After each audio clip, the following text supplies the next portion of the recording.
come up with a structured way of engagement, I believe quite a number of things will find solution. One example in point, Your Excellency, is you did some very fantastic job some few weeks ago when you summoned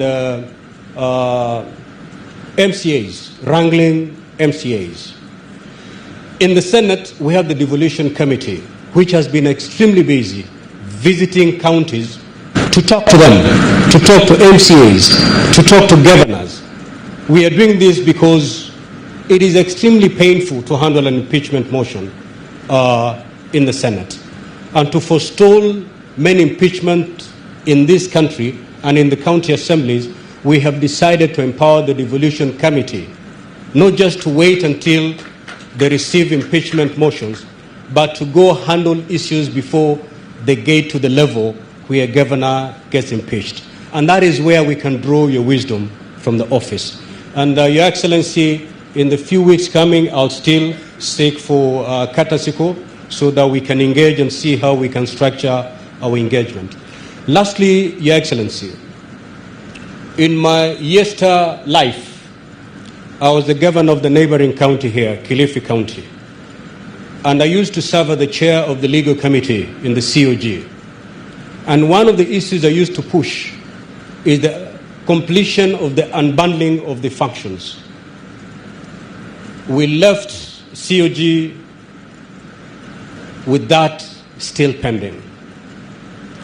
Your Excellency, using your good office, it will be good if we complete this exercise. 10 years down the devolution journey, we cannot still be talking of not having completed the unbundling of the functions. And therefore, as we come to engage you, this is one of the issues that will be on our plate to see how we can be able to discuss it and find a solution to unbundling the functions. Now, once we unbundle, the magic about unbundling a function is because once you unbundle a function, you can be able to cost it.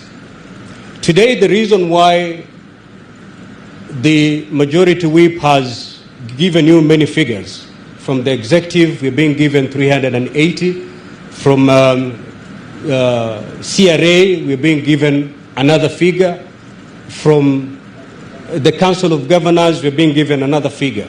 The reason why we have many figures is because, one, we have not unbundled the functions, and two, we have not costed the functions.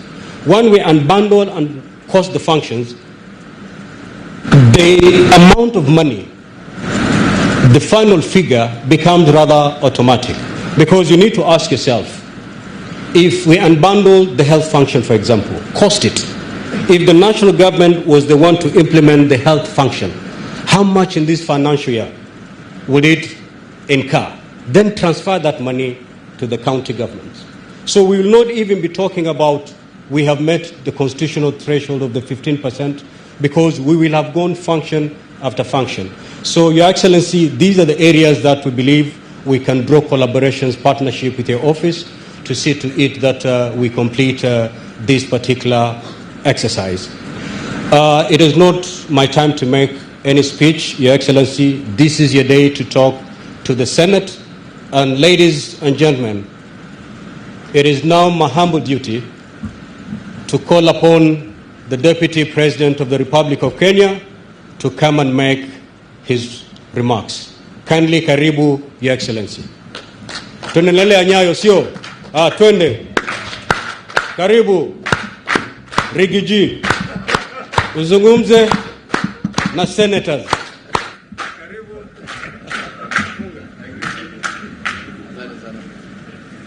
Thank you very much. Please be seated. Let me make a few remarks of what has been written for me by people who are paid to organize my thoughts. And then I can say something from my head. The Speaker of the Senate, Right Honorable Amason Jeffer Kingi, the Deputy Speaker, if present, the Secretary General of the Commonwealth Parliamentary Association, Honorable Stephen Twigg, the House Leadership, Honorable Senators, distinguished ladies and gentlemen, it gives me pleasure to join you this evening for the closure of the 4th Senate post-election seminar. I wish to thank you most sincerely for your patience and participation